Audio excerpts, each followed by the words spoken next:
نحمده ونصلي على رسوله الكريم اما بعد فاعوذ بالله من الشيطان الرجيم بسم الله الرحمن الرحيم رب اشرح لي صدري ويسر لي امري واحلل عقدة من لساني يفقهوا قولي اعوذ بالله من الشيطان الرجيم بسم الله الرحمن الرحيم يا ايها الذين آمنوا من يرتد منكم عن دينه فسوف يأتي الله بقوم يحبهم ويحبونه أذلة على المؤمنين عزة على الكافرين يجاهدون في سبيل الله ولا يخافون لومة لائم ذلك فضل الله يؤتيه من يشاء والله واسع عليم انما وليكم الله ورسوله والذين آمنوا الذين يقيمون الصلاة ويؤتون الزكاة وهم راكعون ومن يتول الله ورسوله والذين آمنوا فإن حزب الله هم الغالبون۔ ابھی جو آیات پڑھی گئی ہیں ان میں سے آپ نے کیا سمجھا ہے؟ آپ میں سے کوئی بتائے گا کہ ابھی آپ نے کیا سنا ہے؟ میں دوبارہ پڑھتی ہوں اور اب آپ دوبارہ غور فرمائیے، کیونکہ میں دیکھ رہی تھی کہ بہت سے لوگ سن ہی نہیں رہے۔ اگر قرآن پڑھے ہوئے لوگ قرآن کو غور سے نہ سنیں گے تو کون سنے گا؟ قرآن پاک میں کیا آتا ہے؟ یا ایھا الذین آمنوا اذا قرئ القرآن فاستمعوا لہ وانصتوا۔ کیا ہوگا نتیجہ؟ لعلکم ترحمون۔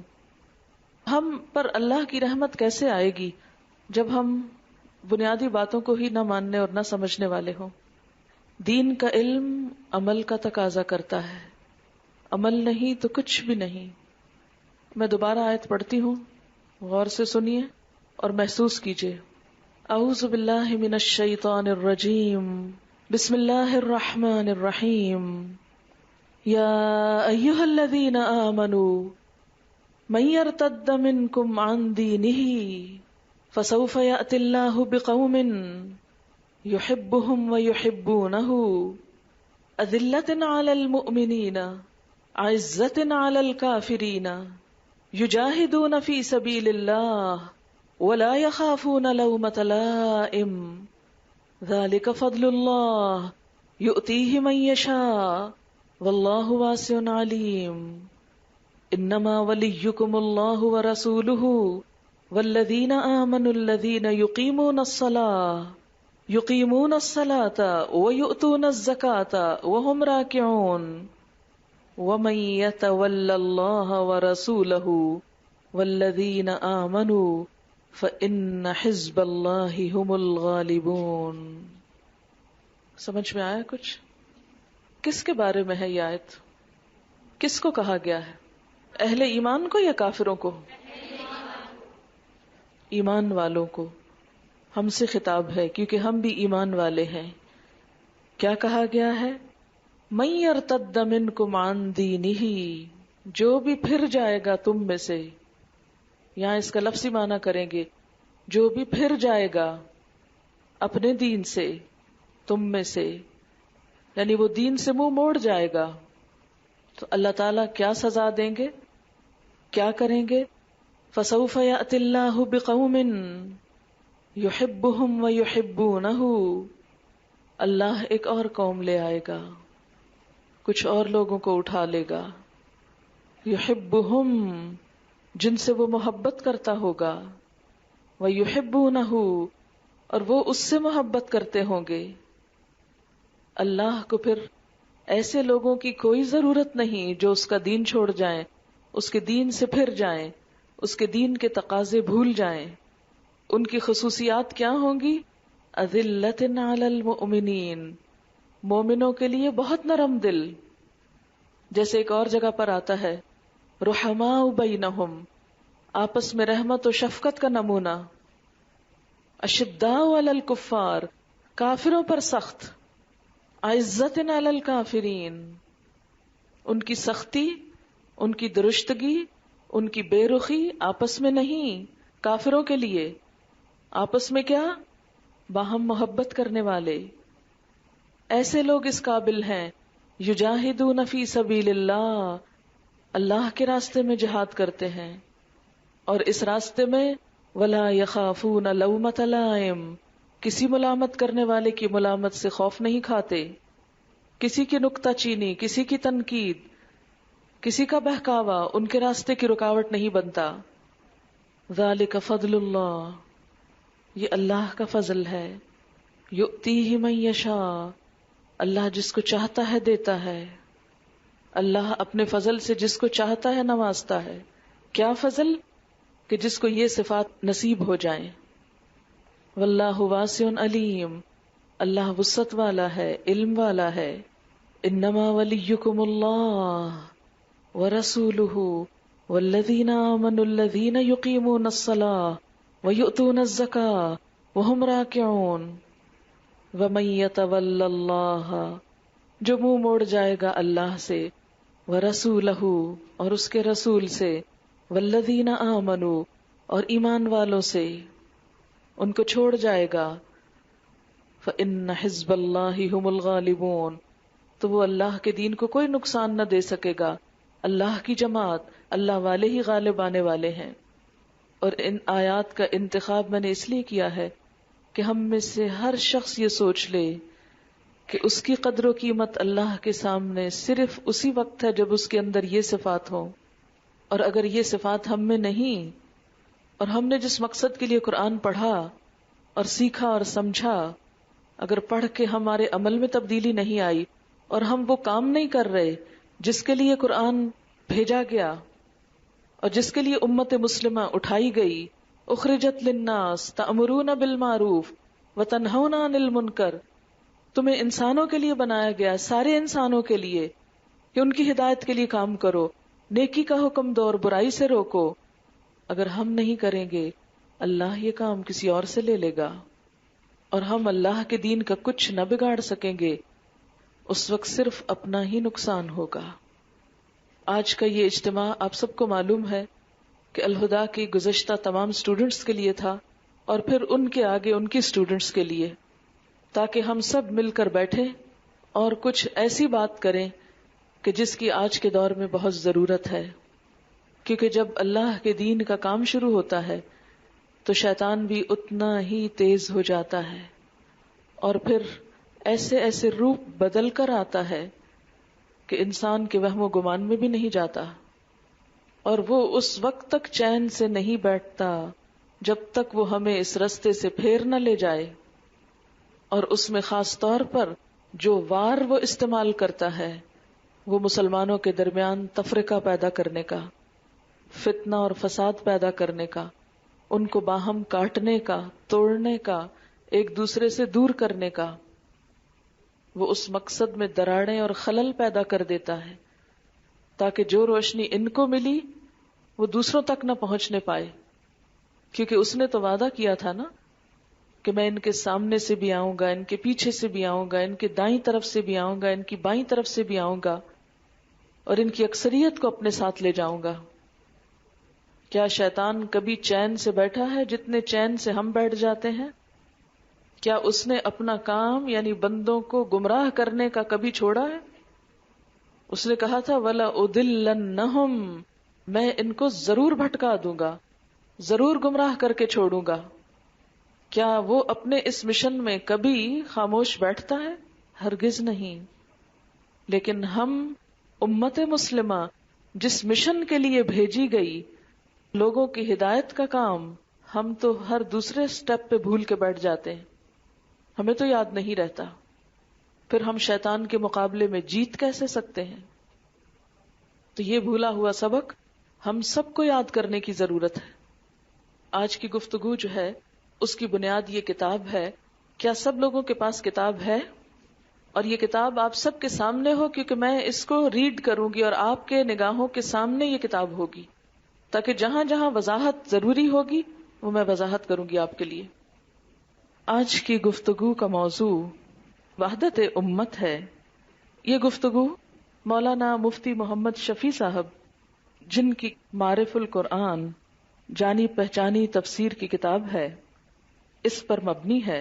اور اس کی ضرورت آج کے اس لیکچر کی اور اس کتاب کے پڑھنے کی اس لیے پیش آئی ہے کہ آج ہم سب کے لیے جو دین کے راستے پر چلنا چاہتے ہیں، دین کی تبلیغ کرنا چاہتے ہیں، ان کے لیے سب سے بڑی رکاوٹ یہ ہے کہ جب وہ اس راستے پر چلنا شروع کرتے ہیں تو عموماً طرح طرح کے اختلاف کا شکار ہو جاتے ہیں، اور بعض اوقات وہ اختلافات معمولی نوعیت کے ہوتے ہیں، بعض اوقات ان کو ہوا دے کر ایک فتنہ بنا دیا جاتا ہے، اور انسان کی اصل کوشش جس کام میں ہونی چاہیے اس سے ساری توجہ ہٹ کر ان ایشوز کی طرف چلی جاتی ہے جو دراصل دین کا اصل حصہ نہیں ہے، دین سے متعلق تو ہیں لیکن دین کا اصل حصہ نہیں۔ وحدت امت کی ہر دور میں ضرورت رہی ہے، لیکن آج کے دور میں اس کی ضرورت بہت ہی اہمیت اختیار کر گئی ہے۔ بہت عرصے سے میں سوچ رہی تھی کہ اس موضوع پر کچھ باتیں سب اسٹوڈنٹس کے ساتھ مل کر کروں۔ اس اثناء میں یہ کتاب میری نظر سے گزری اور اس کے اندر جو معلومات تھیں ان کو پڑھ کر مجھے یوں لگا کہ یہی ہماری ضرورت ہے۔ مولانا مفتی شفیع صاحب کا مقام علم کی دنیا میں جانا پہچانا ہے، ان کی بات مانی جاتی ہے، ان کی تفسیر پڑھی جاتی ہے، اس لیے یہ باتیں اپنی طرف سے کرنے کی بجائے ایک عالم کی زبان سے کروں گی تاکہ بات اچھی طرح واضح ہو جائے۔ طریقہ یہ ہوگا کہ سب لوگ اپنے سامنے کتاب کھولیں گے، میں ریڈ کروں گی، آپ اس کے ساتھ ساتھ چلیں گے، نہ آگے پڑھیں اور نہ پیچھے رہیں، اور بات کو سمجھنے کی کوشش کریں۔ اگر آپ کے پاس قلم ہو تو وہ قلم اپنے ہاتھ میں رکھیں، جہاں سمجھ میں نہ آئے نشان لگا لیں، یا جہاں کوئی ایڈیشنل بات اس میں ایڈ کرنا چاہیں تو اس میں ایڈ کر لیں، تاکہ آپ میں سے جو لوگ آگے دین کا کام کریں گے، دوسروں کو بتائیں گے، تو ان کے کام یہ کتاب آئے گی۔ کچھ حصوں کو مارک کر کے آپ دوسروں کو بھی پڑھا سکتے ہیں جو بھی آپ سے کسی قسم کی ایسی بحثیں کرنے کے لیے آئیں۔ یہ آیت جو ٹائٹل پیج کے ساتھ ہی لکھی ہوئی ہے بیک سائڈ پہ، سورۃ آل عمران کی آیت نمبر 105 ہے، وَلَا تَكُونُوا كَالَّذِينَ تَفَرَّقُوا وَاخْتَلَفُوا مِن بَعْدِ مَا جَاءَهُمُ الْبَيِّنَاتُ وَأُولَئِكَ لَهُمْ عَذَابٌ عَظِيمٌ۔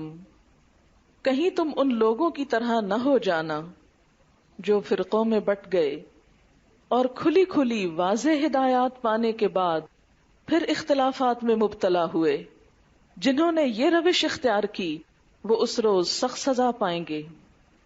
یہ خطاب بھی کس سے ہے؟ مسلمانوں سے ہے، ہم سے ہے، کہ دین پڑھنے کے بعد، قرآن کو سمجھ لینے کے بعد، من بعد ما جاءہم البینات، اب آپ کا مقام وہ نہیں ہے کہ جو کسی عام انسان کا ہے کہ جس کو قرآن کا کچھ بھی علم نہیں یا کچھ بھی نہیں جانتا، آپ اس سے مختلف ہیں۔ اب آپ کی ذمہ داری زیادہ بڑی ہے۔ اگر وہ لوگ دین کو چھوڑ جائیں، دین سے دور ہو جائیں، یا دین کا کام چھوڑ دیں، یا امت مسلمہ کی حیثیت سے جو ذمہ داری ہے اس کو چھوڑ دیں تو شاید ان کی پکڑ کم ہو۔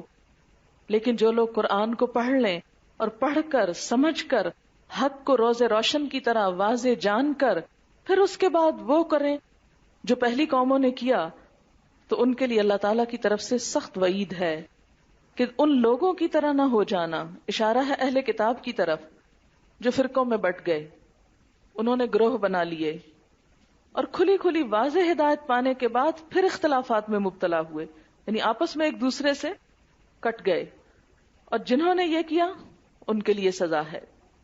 یہ کتاب بنیادی طور پر مکتبہ المنبر فیصل آباد، جس کا پرانا نام لائل پور تھا، اس کے جو مدیر تھے عبد الرحیم اشرف صاحب، انہوں نے یہ کتاب چھپوائی تھی، اور یہ مولانا مفتی محمد شفیع صاحب کی تقریر کا مجموعہ ہے جو انہوں نے پھر بعد میں خود اپنے ہاتھ سے درست بھی کیا اور اس کو چھاپنے کی اجازت بھی دی۔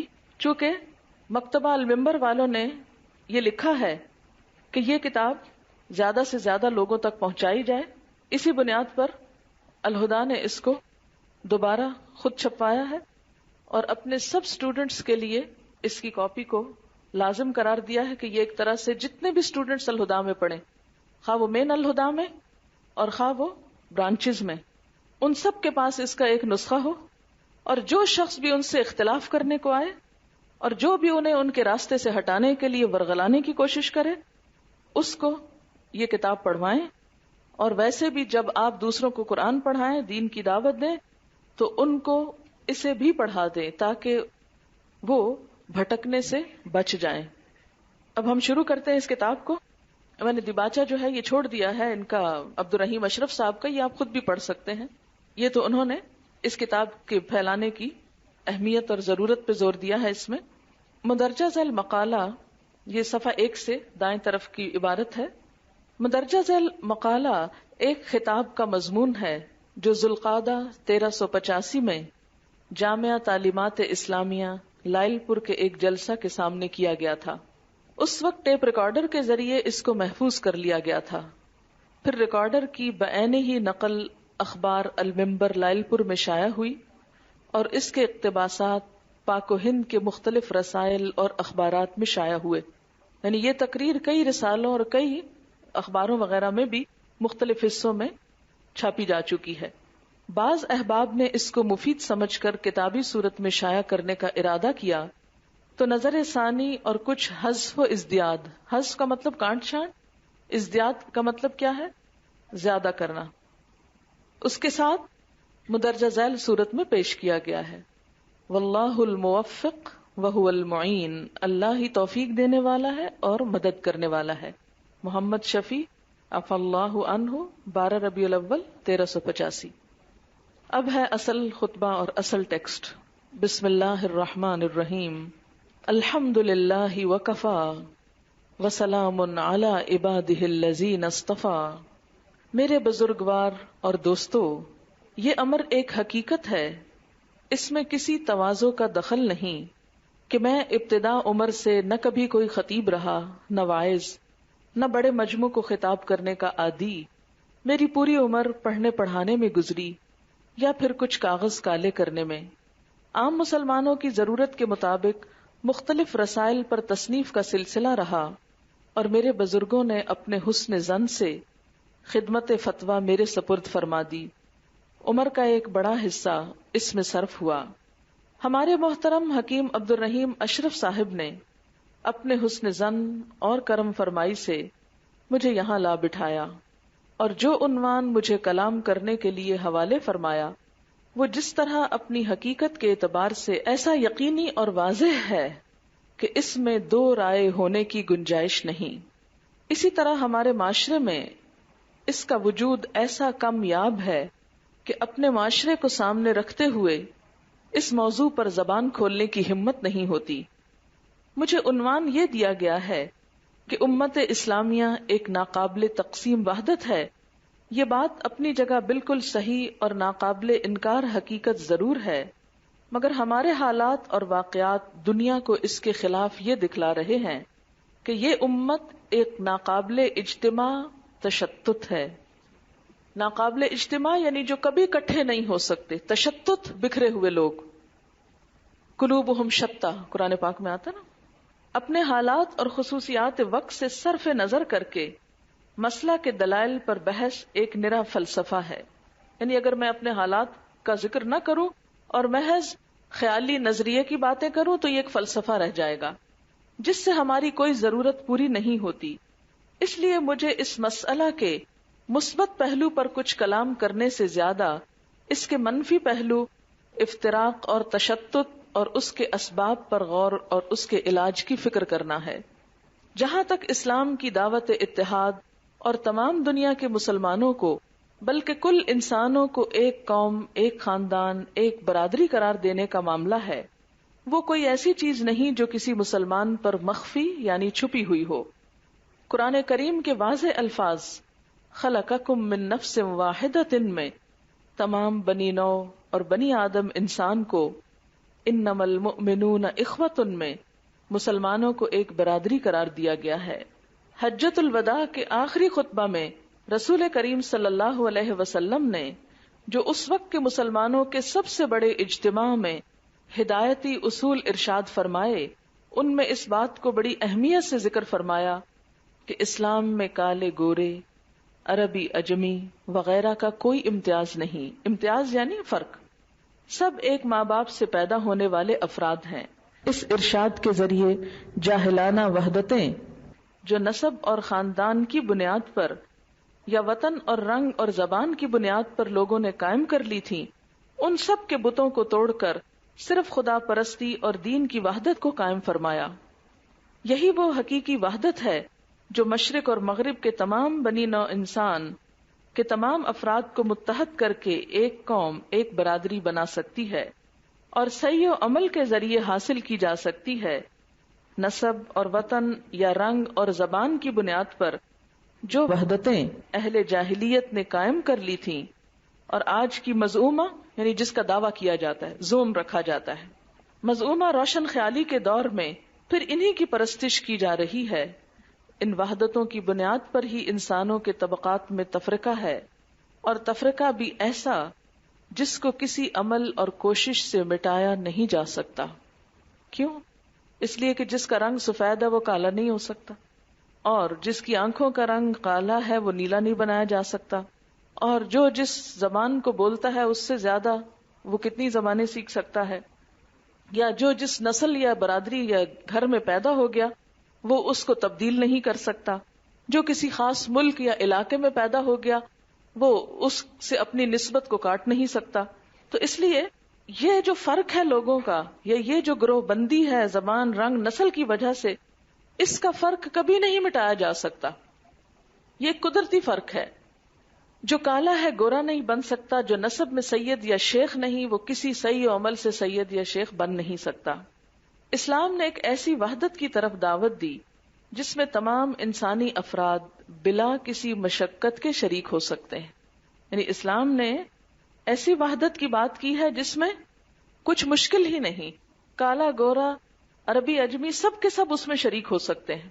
اور یہ وحدت چونکہ ایک مالک حقیقی وحدہ لا شریک لہ کے تعلق اور اس کی اطاعت سے وابستہ ہے، اس لیے بلا شبہ ناقابل تقسیم ہے. یعنی یہ وحدت کیوں نہیں ختم ہو سکتی؟ کیونکہ رب ایک ہے. جیسا کہ کتاب کے بالکل آخر میں دیکھیے، بند کر کے کتاب الٹی سائڈ سے دیکھیے، منفعت ایک ہے اس قوم کی، نقصان بھی ایک، ایک ہی سب کا نبی، دین بھی ایمان بھی ایک، حرم پاک بھی اللہ بھی قرآن بھی ایک، کچھ بڑی بات تھی ہوتے جو مسلمان بھی ایک. یعنی ہم سب کے اکٹھا ہونے کی اصل بات اور بنیاد کیا ہے؟ اللہ، اس کا رسول، اس کی کتاب، اس کا دین. اگر لوگ حقیقی معنوں میں وحدت کی یہ بنیادیں بنا لیں تو ہر طرح کا تفرقہ ختم ہو سکتا ہے. انسانوں کو ایک ماں باپ کی اولاد ہونے کے ناطے اکٹھا کرنے کی جو بنیاد ہو سکتی ہے وہ محض دین، اور دینوں میں بھی کون سا دین؟ اسلام. کیونکہ اسلام ہی واحد ایک دین ہے جو ایک خدا کی بات کرتا ہے. باقی جگہوں پر تو بہت سے خداؤں اور آقاؤں کی بات ہے. جو عنوان اس مجلس میں مجھے دیا گیا ہے اس کے مثبت پہلو پر تو اتنی گزارش بھی کافی سمجھتا ہوں، مگر اب یہ دیکھتا ہوں کہ یہ ایک عقیدہ اور نظریہ ہے جو زبانوں پر جاری اور کتابوں میں لکھا ہوا ہے، لیکن جب اپنے گرد و پیش ہی نہیں بلکہ مشرق و مغرب کے انسانوں کے حالات کا جائزہ لیا جائے تو اس کے برعکس یہ محسوس ہونے لگتا ہے کہ یہ ملت ایک تفرقہ ہے جس میں اجتماع کا امکان دور دور نہیں. یعنی نظریہ کیا ہے اور ہمارا عمل کیا بتاتا ہے کہ ہم اتنے کٹ چکے ہیں، اتنے بکھر چکے ہیں کہ ان کو اکٹھا کرنا ہی ناممکن ہے. اور یہی نظر آتا ہے نا ہم کو ہر طرف. یہ بات انہوں نے بالکل درست لکھی. وہ ملت جس نے دنیا کے تمام انسانوں کو ایک خدا کی اطاعت پر جمع کر کے ایک برادری بنانے کی دعوت دی تھی. یا ایھا الناس اتقوا ربکم الذی خلقکم من نفس واحدہ، اور پھر مسلسل دعوت اور افہام و تفہیم کے باوجود جو لوگ اس برادری سے کٹ گئے ان کو ایک جداگانہ قوم قرار دے کر خدا تعالی کے ماننے والوں کو حسب دستور ایک قوم، ایک ملت، ایک برادری بنا کر بنیان مرصوص سیسا پلائی ہوئی ناقابل شکست دیوار بنایا تھا. آج وہ ملت ہی طرح طرح کے تفرقوں میں مبتلا ہے، ایک دوسرے سے بیزار اور برسرے پیکار نظر آتی ہے. اس میں سیاسی پارٹیوں کے جھگڑے، نسبتی برادریوں کی تفریق، پیشوں اور کاروبار کی تقسیم، امیر غریب کا تفرقہ تو بنیاد منافرت تھی ہی. زیادہ افسوس اس کا ہے کہ دین اور خدا پرستی غیروں کو اپنا بنانے اور نسبی، نسلی، وطنی، لسانی تفرقوں کو مٹانے ہی کا نسخہ اکسیر تھا. آج وہ بھی ہمارے لیے جنگ و جدل اور عداوتوں اور جھگڑوں کا ذریعہ بن گیا. یعنی باقی فرق تو تھے ہی، وہ دین جو جوڑنے آیا تھا وہ دین خود لوگوں نے بنا لیا. کس کا؟ آپس میں لڑنے کا. جس نے پوری ملت کو دینی اور دنیاوی ہر اعتبار سے ہلاکت کے غار میں دھکیل دیا ہے، اور اس سے بچنے کا کوئی علاج نظر نہیں آ رہا. ہماری ہر تنظیم تفریق اور ہر اجتماع افتراق کا سامان بہم پہنچاتا ہے. یعنی جہاں بھی ہم اکٹھے ہوتے ہیں وہیں ایسی باتیں کرتے ہیں مل کر کہ جس سے وحدت نہ ہو، تفرقہ ہو، کسی اجتماع، کسی ملاقات، کسی گفتگو میں. اور یہی وہ روگ ہے جس نے ملت اسلامیہ کو اس عظیم الشان عددی اکثریت کے باوجود پسماندہ بنایا ہوا ہے. ہر قوم ہمیں اپنے اندر جذب کرنے کی طمع رکھتی ہے. یعنی دوسری غیر قومیں کیا چاہتی ہیں کہ ان کو اپنا بنا لو، مسلمانوں کی آئیڈینٹی ختم ہو جائے. مسلمانوں کی زندگی کے ہر شعبے پر، عقائد سے لے کر اعمال اور اخلاق تک، ثقافت اور معاشرت سے لے کر معاملات اور اقتصادیات تک، ہر قوم کی یلغار ہے. یعنی ہم نے ہر قوم کا کلچر اور ان کی عادتیں اور رسم و رواج اختیار کر لیے اپنے دین کو بھول کر. ایک طرف حکومت اور اقتدار اور اقتصادیات اور تجارت میں ان پر عرصہ حیات تنگ کیا جا رہا ہے، تو دوسری طرف ملحدانہ تلبیسات کے ذریعے ان کے عقائد اور نظریات کو متزلزل اور ان کی خدا پرستی کے اصول کو نئی تعلیم اور تہذیب اور خیرخواہی اور ہمدردی کے عنوان سے ہوا پرستی یعنی خواہش پرستی، ہوا پرستی میں تبدیل کیا جا رہا ہے. ہمارے عوام انگریز کے 150 سالہ اقتدار میں مختلف تدبیروں کے ذریعے علم دین سے محروم اور حقائق سے ناآشنا کر دیے گئے ہیں. اب گھر کی دولت عمل اور فکر گنوا کر جو کچھ دوسروں کی طرف سے آتا ہے اسی کو سرمایہ سعادت سمجھنے لگے، خصوصاً جب کہ اس تعلیم و تہذیب کے سائے میں نفس کی بے لگام خواہشات اور عیش و عشرت کا میدان بھی کھلا نظر آتا ہے. اور ہمارے علماء اہل فکر و نظر اپنے جزوی اور فروعی اختلافات اور بہت سے غیر ضروری مسائل میں ایسے الجھ گئے کہ ان کو اسلام کی سرحدوں پر ہونے والی یلغار کی گویا خبر ہی نہیں. اس آخری جملے کی سمجھ آئی کہ ہم فروعی کا کیا مطلب ہوتا ہے؟ چھوٹی چھوٹی برانچز، یعنی چھوٹے چھوٹے باہم اختلافات کو اتنا امپورٹنٹ قرار دینے لگے کہ نتیجہ کیا ہوا؟ جو اصل خطرہ ہے امت کو لاحق، اس سے بالکل غافل ہو گئے. جو اصل کرنے کا کام ہے وہ بالکل بھول گئے. اسباب مرض اور علاج. آج کی اس مجلس میں ملت کا درد رکھنے والے علماء، فضلاء اور مفکرین کا اجتماع نظر آتا ہے. دل چاہتا ہے کہ ملت کے اس مرض کے اسباب اور اس کے علاج پر کچھ غور کیا جائے. امیر جمع ہے احباب درد دل کہہ لے، پھر التفات دل دوستاں رہے نہ رہے. یعنی پھر موقع ملے نہ ملے آج جو کہنا ہے کہہ ڈالو. سب سے پہلے میں یہ واضح کر دینا چاہتا ہوں کہ نظری مسائل میں، نظری کون سے ہوتے ہیں؟ نظریہ سے نکلا ہے اور نظر آنے والے یعنی ظاہری مراد ہے. نظری مسائل میں آراء کا اختلاف نہ مضر ہے نہ اس کے مٹانے کی ضرورت ہے، نہ مٹایا جا سکتا ہے. اختلاف رائے ایک فطری اور طبعی امر ہے جس سے نہ کبھی انسانوں کا کوئی گروہ خالی رہا ہے نہ رہ سکتا ہے. مثلاً آج آپ یہاں پر سب اسٹوڈینٹس اکٹھے ہیں، کچھ لوگ اپنے وائٹ یونیفارم میں ہیں، لیکن آپ دیکھ رہے ہیں کہ سب کے اسکارفس کا شیڈ وائٹ ہونے کے باوجود کیا ایک ہے؟ ہر اسکارف دوسرے سے شیڈ میں مختلف ہے نا؟ کون کس کو کہے گا کہ تمہارا شیڈ غلط ہے؟ اور اگر اس وقت میں آپ کو یہ اجازت دے دوں کہ آپ میں سے ہر شخص دوسرے کے اسکارف کے بارے میں رائے دے تو کس نتیجے پہ پہنچیں گے؟ اگر سارا دن بھی آپ جھگڑ لیں اس میں کسی نتیجے پہ پہنچیں گے؟ پھر آپ دیکھیے کہ ہماری ظاہری حالت، ہماری سکن کا رنگ، ہماری ہائٹ، ہماری آنکھوں کا رنگ، ہماری آواز، یہ سب مختلف ہے نا. اگر یہ کہا جائے کہ اس فرق کو مٹا دو تو مٹ سکتا ہے، اور اگر مٹا ہی دیا جائے تو اس سے کیا کوئی فائدہ ہوگا؟ کچھ حاصل ہوگا سوائے کنفیوژن بڑھنے کے؟ کیا کنفیوژن بڑھے گی؟ نہیں. اگر سب کی آواز ایک ہو تو آپ ڈفرینشیٹ نہیں کر سکتے. سب کی شکل ایک ہو جائے تو آپ پہچان ہی نہیں سکتے. اکثر ہم کہتے ہیں نا سب چائنیز ایک جیسے نظر آتے ہیں. تو یہ ہے کہ کچھ چیزوں میں انسانوں کی جس طرح ظاہری باڈی، کلر آف سکن، آئیز کا کلر، یہ چیزیں مختلف ہوتی ہیں، اسی طرح انسانوں کی تھنکنگ بھی فرق ہوتی، اور یہ فرق بالکل نیچرل ہے. انسانوں کی فیلنگ بھی مختلف ہوتی. ہو سکتا ہے کسی کو اس وقت یہاں بیٹھ کر بہت گرمی لگ رہی ہے اور اسی وقت میں کسی اور کو سردی لگ رہی ہو. کیوں؟ اس لیے کہ طبیعت کا فرق ہے. اس فرق کو آپ مٹا نہیں سکتے، اسے ختم کرنا ناممکن ہے. اسی طرح جب دین پر ہم ظاہری نظر ڈالتے ہیں تو ہر ایک کو اپنی اپنی سوچ، بیک گراؤنڈ، سمجھ کے مطابق دین نظر آتا ہے. یہی وجہ ہے کہ آپ دیکھیں گے جب مثلاً آپ حرم میں جائیں تو وہاں پر بہت سی کمیونٹیز، بہت سی نیشنلٹیز، بہت سے بیک گراؤنڈ سے آئے ہوئے لوگ سب طواف کر رہے ہوتے ہیں خانہ کعبہ کے ارد گرد. تو جیسے ان کے رنگوں میں فرق ہوتا ہے، ان کے چال میں فرق ہوتا ہے، ایسے ہی تھوڑا تھوڑا ان کے ریچولز ادا کرنے کے طریقے میں فرق ہو جاتا ہے. کچھ اور چیزوں میں فرق نظر آتا ہے. اس کے باوجود سب کا رخ کہاں ہے؟ اس قبلے کی طرف. سب کی مرضی اور مقصد کیا ہے؟ اللہ کو راضی کرنا.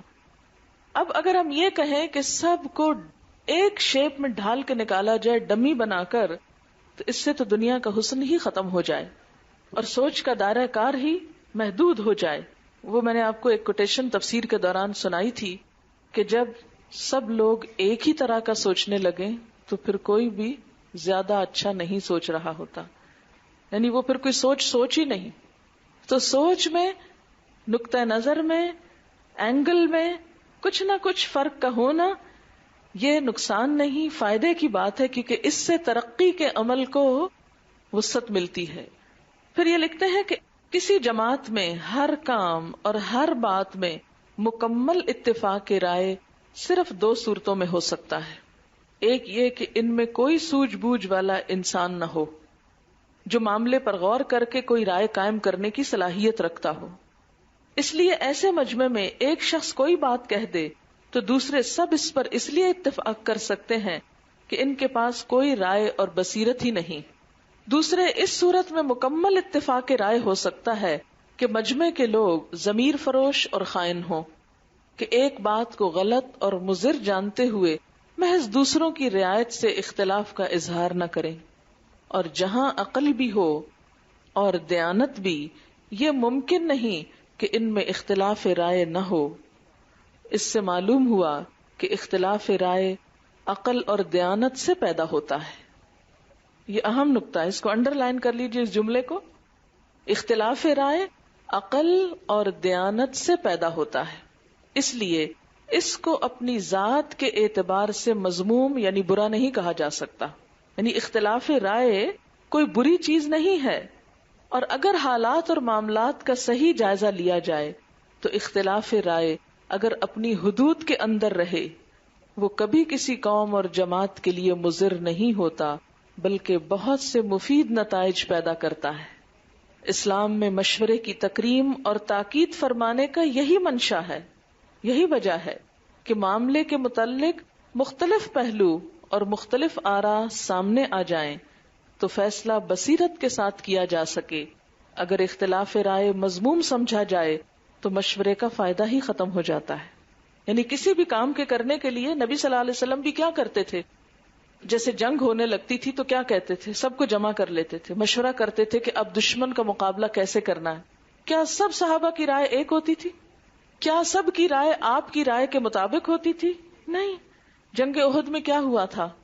کچھ لوگوں نے کہا کہ مدینہ کے اندر رہ کے جنگ کرتے ہیں، لیکن کچھ لوگ جنہیں بدر میں موقع نہیں ملا تھا جنگ لڑنے کا، جہاد کا، انہوں نے کیا کہا کہ مدینہ سے باہر چل کے لڑتے. آپ کی اپنی رائے کیا تھی؟ مدینہ کے اندر رہ کے جنگ کریں. لیکن چونکہ بہت سارے صحابہ یہ چاہتے تھے کہ باہر جا کے لڑیں، آپ نے ان کی رائے کو ترجیح دی اور باہر جا کے لڑا گیا. اگرچہ اس میں نقصان ہوا اور آپ کو معلوم ہے کہ وہ جنگ شکست میں بدل گئی فتح کے بعد، لیکن اللہ تعالیٰ نے کیا فرمایا؟ وَشَاوِرْهُمْ فِي الْأَمْرِ، خواہ ان کا مشورہ غلط تھا لیکن اب بھی ان سے مشورہ کرتے رہو۔ تو مشورے کا اصل مقصد ہی کیا ہوتا ہے کہ مختلف آراء سامنے آئے، اور اس کا پھر فائدہ کیا ہوگا مختلف رائے سامنے آنے کا؟ کہ زیادہ بہتر چیز سامنے آ جائے گی، اور زیادہ جو دین کے فائدے میں ہے اس کو اختیار کر لیا جائے۔ مشورے میں اختلاف کا مطلب کسی کو کاٹنا، کسی کو نیچا دکھانا، اور کچھ لوگوں کی واہ واہ ہو جانا کہ دیکھو اس کی مان لی گئی، اور دوسرے کی ہائے ہائے کہ جس کی نہیں مانی گئی، یہ نہیں ہوتا۔ اختلاف رائے کس لیے ہوتا ہے؟ کہ زیادہ بہتر چیز سامنے آئے۔ پھر اس کے بعد ہے، اگر حالات اور معاملات کا صحیح جائزہ لیا جائے تو اختلاف رائے اگر اپنی حدود کے اندر رہے وہ کبھی کسی قوم اور جماعت کے لیے مضر نہیں ہوتا، بلکہ بہت سے مفید نتائج پیدا کرتا ہے۔ اسلام میں مشورہ کی تکریم اور تاکید فرمانے کا یہی منشا ہے کہ معاملہ کے متعلق مختلف پہلو اور مختلف آراء سامنے آ جائیں تو فیصلہ بصیرت کے ساتھ کیا جا سکے۔ اگر اختلاف رائے مذموم سمجھا جائے تو مشورے کا فائدہ ہی ختم ہو جاتا ہے۔ صحابہ اور تابعین میں اختلاف رائے اور اس کا درجہ۔ انتظامی اور تجرباتی امور میں تو اختلاف رائے خود حضور صلی اللہ علیہ وسلم کے عہد مبارک میں آپ کی مجلس میں بھی ہوتا رہا، اور خلفائے راشدین اور عام صحابہ کرام کے عہد میں امور انتظامیہ کے علاوہ جب نئے نئے حوادث اور شرعی مسائل پیش آئے جن کا قرآن اور حدیث میں صراحتاً ذکر نہ تھا، یا قرآن کی ایک آیت کا دوسری آیت سے یا ایک حدیث کا دوسری حدیث سے بظاہر تعارض یعنی کنٹراڈکشن نظر آیا، اور ان کو قرآن اور سنت کی نصوص یعنی ٹیکسٹ میں غور کر کے تعارض یعنی کنٹراڈکشن کو رفع دور کرنے اور شرعی مسائل کے استخراج ڈیڈکشن میں اپنی رائے اور قیاس سے کام لینا پڑا، تو ان میں اختلاف رائے ہوا۔ کن میں؟ صحابہ کرام اور تابعین میں۔ کب؟ جب قرآن پاک پہ غور و فکر ہوا، احادیث پہ غور و فکر ہوا، اور بعض آیات بظاہر بعض آیات سے کنٹراڈکٹ کرتی نظر آئیں یا احادیث، تو پھر کیا ہوا؟ غور و فکر کے نتیجے میں مختلف رائے بنی، اور رائےوں کا اختلاف اسی دور میں وجود میں آ گیا۔ لیکن یہ سب کچھ کس بنیاد پر تھا؟ دیانت کی بنیاد پر۔ کوئی بھی شخص ان میں سے خائن نہیں تھا۔ آذان اور نماز جیسی عبادتیں جو دن میں 5 مرتبہ میناروں اور مسجدوں میں ادا کی جاتی ہیں، ان کی بھی جزوی کیفیات میں اس مقدس گروہ کے افراد کا خاصا اختلاف نظر آتا ہے، اور اس کے اختلاف رائے پر باہمی بحث و مباحثہ میں بھی کوئی کمی نظر نہیں آتی۔ یعنی نہ صرف یہ کہ اختلاف ہوا بلکہ آپس میں گفت و شنید بھی ہوئی، ڈسکشنز بھی ہوئی۔ بحث و مباحثہ کا معنی کیا یہاں؟ ڈسکشن۔ ایسے ہی غیر منصوص کا مطلب ہے جس حکم پر کوئی نص یعنی ٹیکسٹ یعنی قرآن کی آیت یا حدیث موجود نہ ہو، یا مبہم یعنی موجود تو ہے لیکن بہت واضح نہیں، یا مبہم معاملات حلال و حرام جائز و ناجائز میں بھی صحابہ کرام کی آراء کا اختلاف کوئی ڈھکی چھپی چیز نہیں ہے۔ پھر صحابہ کرام کے شاگرد حضرات اور تابعین کا یہ عمل بھی ہر اہل علم کو معلوم ہے کہ ان میں سے کوئی جماعت کسی صحابی کی رائے کو اختیار کر لیتی اور کوئی ان کے بالمقابل دوسری جماعت دوسرے صحابی کی رائے پر عمل کرتی تھی۔ یہ بات بھی اہم ہے کہ جب اختلاف ہوا تو پھر کیا ہوا؟ باقی جو عام مسلمان تھے ان کے درمیان بھی عمل میں اختلاف ہوا، کسی نے ایک صحابی کی بات مان لی اور کسی نے دوسرے کی۔ لیکن صحابہ اور تابعین کے اس پورے خیر القرون میں اس کے بعد ائمہ مجتہدین اور ان کے پیروکاروں میں کہیں ایک واقعہ بھی اس کا سننے میں نہیں آیا کہ ایک دوسرے کو گمراہ یا فاسق کہتے ہوں۔ یعنی جب فقہی اختلافات ہوئے، اور کس وجہ سے ہوئے؟ کہ براہ راست ٹیکسٹ نہیں یا اس میں کوئی کنٹراڈکشن نظر آتی ہے اور اس پر غور کر کے آراء مختلف ہو گئی، یعنی ایک رائے کو اختیار کر لیا کسی نے اور کسی نے دوسرے کو، تو کبھی ایک واقعہ بھی پوری تاریخ میں نہیں صحابہ اور تابعین کی جو خیر القرون جس کو کہتے ہیں کہ کسی نے دوسرے کو گمراہ کہا ہو یا فاسق کہا ہو، یا کوئی مخالف فرقہ اور گروہ سمجھ کر ایک دوسرے کے پیچھے اقتدا یعنی نماز وغیرہ پڑھنا سے روکتے ہوں، یا کوئی مسجد میں آنے والا لوگوں سے یہ پوچھ رہا ہو کہ یہاں کے امام اور مقتدیوں کا آذان اور اقامت کے صیغوں میں قرأت فاتحہ رفع یدین میں کیا مسلک ہے۔ کبھی کسی نے کسی مسجد میں جا کر یہ بات پوچھی ہی نہیں، اس کی زحمت ہی نہیں کی اور اس کو اہمیت ہی نہیں دی۔ ان اختلافات کی بنا پر ایک دوسرے کے خلاف جنگ و جدل یا سب و شتم، توہین، استہزاء اور فکرہ بازی کا تو ان مقدس زمانوں میں کوئی تصور ہی نہ تھا۔ یعنی فقہی اختلافات کی بنیاد پر کوئی کسی کا نہ مذاق اڑاتا، نہ کسی کو گالی دیتا، نہ توہین کرتا، نہ ہی کوئی جنگ و جدل تھی۔ امام ابن عبد البر قرطبی نے اپنی کتاب جامع بیان العلم میں سلف کے باہمی اختلافات کا حال الفاظ ذیل میں بیان کیا ہے۔ ان یحیی بن سعید قال ما برح اہل الفتوى یفتون فیحل هذا ویحرمه هذا فلا يرى المحرم المحل هلك لتحلیلہ ولا يرى المحل ان المحرم هلك لتحریمہ۔ لتحلیلہ ہونا چاہیے، تے نہیں ہے یہاں، اور تحریمہ۔ یحییٰ ابن سعید فرماتے ہیں کہ ہمیشہ اہل فتویٰ دیتے رہے ہیں۔ ایک شخص غیر منصوص، اب جتنی دفعہ لفظ غیر منصوص آئے میں وضاحت نہیں کرتی، آپ ویسے بھی جانتے، غیر منصوص یعنی جن پہ براہ راست کوئی قرآن یا حدیث کی نہیں ہے ٹیکسٹ، ایک چیز کو حلال قرار دیتا ہے، دوسرا اسی چیز کو حرام کہتا ہے، مگر نہ حرام کہنے والا یہ سمجھتا ہے کہ جس نے حلال ہونے کا فتویٰ دیا وہ ہلاک اور گمراہ ہو گیا، اور نہ حلال کہنے والا یہ سمجھتا ہے کہ حرام کا فتویٰ دینے والا ہلاک یا گمراہ ہو گیا۔ اسی کتاب میں نقل کیا ہے کہ حضرت اسامہ بن زید رضی اللہ تعالی عنہ نے فقیہ مدینہ حضرت قاسم بن محمد رحمت اللہ علیہ سے ایک مختلف فی مسئلہ کے متعلق دریافت کیا تو انہوں نے فرمایا کہ ان دونوں آراء میں سے آپ جس پر عمل کر لیں کافی ہے۔ کیا کہا؟ دونوں میں سے جس پہ چاہیں عمل کر لیں، لیکن دونوں طرف صحابہ کرام کی ایک جماعت کا اسوہ یعنی نمونہ موجود ہے۔ ٹھیک، اب آپ دیکھیے کہ دین کے کچھ احکامات منسوس ہیں، مثلا کیا؟ اقیم الصلاۃ، نماز قائم کرو، کسی میں کوئی اختلاف نہیں کہ نماز پڑھنی چاہیے کہ نہیں۔ اگر کوئی اختلاف کرتا ہے تو وہ کیا ہوگا؟ وہ مسلمان نہیں کہلائے گا۔ گمراہ اور فاسق تو چھوٹی باتیں، پھر وہ اس سے بڑی چیز پہ چلا جائے گا۔ روزے فرض ہیں، اگر کوئی اس میں شک کرتا ہے تو مسلمان کہلانے کا حقدار نہیں۔ زکوٰۃ فرض ہے، اگر کوئی دینے سے انکار کرتا ہے تو حضرت ابو بکر صدیق رضی اللہ تعالی عنہ اس کے خلاف جنگ کرتے ہیں۔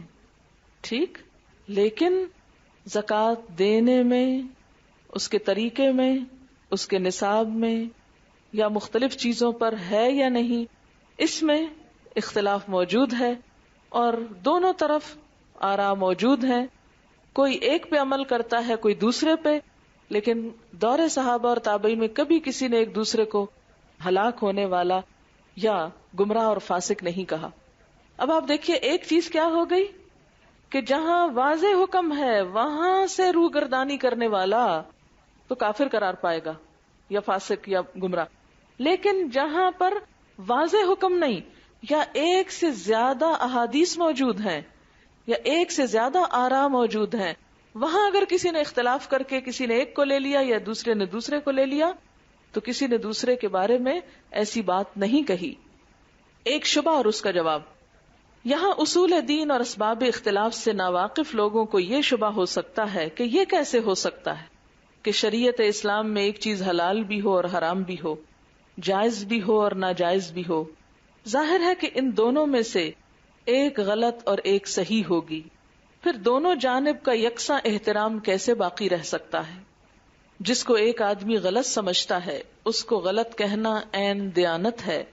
جواب یہ ہے کہ کلام مطلق حلال و حرام اور جائز و ناجائز میں نہیں، کیونکہ قرآن اور سنت کے منصوصات اور تصریحات کے اعتبار سے کچھ چیزیں واضح طور پر حرام ہیں، جیسے سود، شراب، جوا، رشوت وغیرہ، ان میں دو رائے نہیں ہو سکتی، اور نہ سلف صالحین کا ان میں کہیں اختلاف ہو سکتا تھا. اور ان میں اختلاف کرنا تو دین کے بینات یعنی واضح تعلیمات اور واضح نصوص کا انکار کرنا باتفاق امت گمراہی اور الحاد ہے، اور جو ایسا کرے اس سے بیزاری اور برات کا اعلان کرنا عین تقاضائے ایمان ہے، اس میں رواداری ممنوع ہے. یعنی اگر کوئی شخص سود کو حلال کر رہا ہے تو وہاں آپ چپ نہیں رہ سکتے، وہاں آپ اس کو نہیں چھوڑیں گے کہ وہ ایک حرام کو حلال کرے جو واضح نص سے حرام ہے، یا جوا یا رشوت یا شراب. لیکن جہاں پر صریحاً کوئی حکم نہیں کسی چیز کے حرام ہونے کا، وہاں اگر کوئی شخص دو میں سے ایک رائے رکھتا ہے تو یہ لفظ اس کے لیے آپ استعمال نہیں کر سکتے، اور وہاں فتنہ و فساد کھڑا نہیں کر سکتے. یہ رواداری کی تلقین اور اختلاف رائے کے باوجود اپنے مخالف رائے کا احترام صرف ایسے مسائل میں ہے جو یا تو قرآن و سنت میں صراحتاً مذکور نہیں یا مذکور ہیں، مذکور کا کیا مطلب ہے؟ مینشنڈ، مگر ایسے اجمال اور ابہام کے ساتھ ان کی تشریح اور تفسیر کے بغیر ان پر عمل نہیں ہو سکتا. یعنی کون سی چیز کے اوپر رواداری ہوگی؟ نمبر ایک، وہ احکامات جو قرآن اور سنت میں یا تو ہیں نہیں، یا پھر مثلاً اب قرآن اور سنت سے کہیں پتہ نہیں چلتا کہ لاؤڈ سپیکر پہ نماز ہوتی ہے کہ نہیں. شروع میں علماء نے اس کو حرام قرار دیا تھا اور منع کر دیا تھا کہ اس پہ نہیں ہو سکتی کیونکہ یہ سنت میں نہیں. بعد میں جب اجتہاد ہوا، اور اب آپ دیکھیں کہ حرم مکی سے لے کے مدنی اور پوری دنیا کی مسجدوں میں جہاں ضرورت ہے اس کا استعمال ہو رہا ہے، اور سب نمازیں پڑھ رہے ہیں اس کے پیچھے، یعنی اس کے ذریعے آواز کو بڑا کر کے، اور آہستہ آہستہ وہ اختلاف ایک طرح سے ختم ہو کے رہ گیا. اسی طرح کچھ اور امور کہ جن میں قرآن میں کوئی واضح حکم نہیں. اب اگر ایک شخص کہتا نہیں بھئی میری تسلی نہیں اس کے اوپر آواز سن کے نماز پڑھنے میں، تو نہ پڑھے، وہ اپنی پڑھ لے. اور لیکن جو پڑھ رہے ہیں وہ ان کو بھی برا بھلا نہ کہے، گمراہ نہ کہے. کیوں؟ اس لیے کہ یہ کوئی صراحتاً حرام یا غلط کام نہیں ہے. پھر فرمایا کہ یا دو آیتوں یا دو روایتوں میں بظاہر کچھ تعارض نظر آتا ہے، ان سب صورتوں میں مجتہد عالم کو قرآن و سنت کے نصوص میں مقدور بھر غور و فکر کر کے یہ فیصلہ کرنا پڑتا ہے کہ اس کا منشا اور مفہوم کیا ہے اور اس سے کیا احکام نکلتے ہیں. اور اس صورت میں ممکن ہے کہ ایک عالم مجتہد اصول اجتہاد کے مطابق قرآن و سنت اور تعامل صحابہ وغیرہ میں غور کرنے کے بعد اس نتیجے پر پہنچے کہ فلاں کام جائز ہے، اور دوسرا عالم مجتہد انہی اصولوں میں پورا غور و فکر کر کے اس کے ناجائز ہونے کو صحیح سمجھے. اور ایسا ہی ہوا ہے.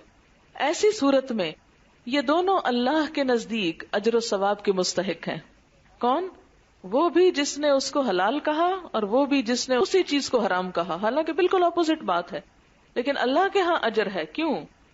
ان پر کوئی عتاب نہیں. جس کی رائے اللہ تعالیٰ کے نزدیک صحیح ہے اس کو دوہرا اجر اور ثواب، اور جس کی صحیح نہیں اس کو ایک اجر ملے گا. یہ حدیث میں واضح طور پر آتا ہے کہ جس کی غلط بھی ہو اس کو بھی ایک اجر ملے گا، جب وہ دیانت اور پورے اجتہاد کے اصولوں کو مد نظر رکھ کر بات کہہ رہا ہو. اسی سے بعض اہل علم کو یہ خیال پیدا ہوا کہ اجتہادی اختلافات میں دونوں متضاد قول حق اور صحیح ہوتے ہیں. اجتہادی اختلافات میں دونوں، یہ انڈر لائن کر لیں، اجتہادی اختلافات میں دونوں متضاد قول حق اور صحیح ہوتے ہیں. وجہ یہ ہے کہ اللہ تعالی بے نیاز ہیں تمام احکام، عبادات اور معاملات سے.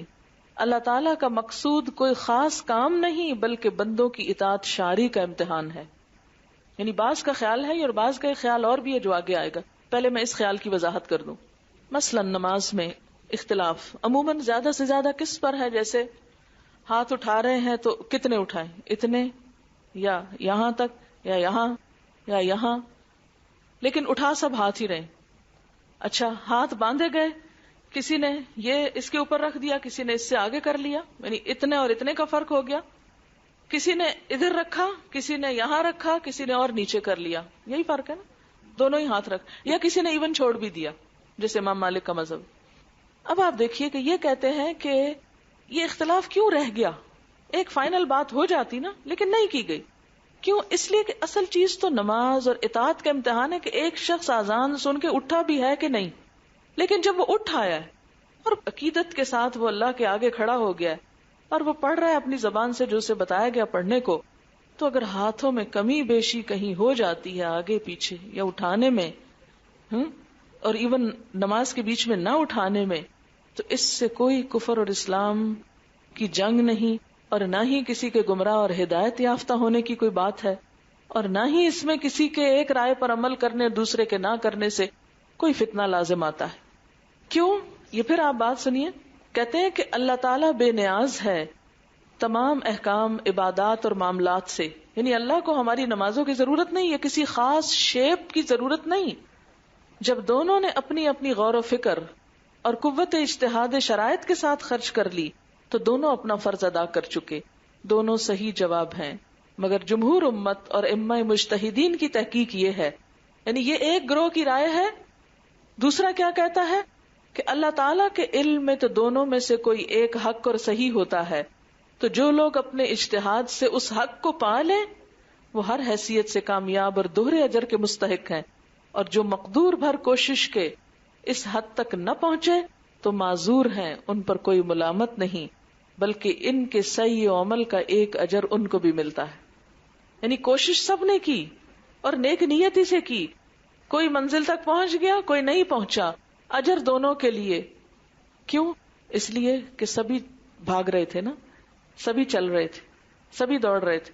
یہ بالکل ایسے ہی جیسے کسی کھیل کے میدان میں دو ٹیمیں آپس میں کھیلتی ہیں، ایک جیت جاتی ہے دوسری ہار جاتی ہے. آپ کو پتا ہے کہ دونوں کو ہی کھیلنے کے پیسے ملتے ہیں.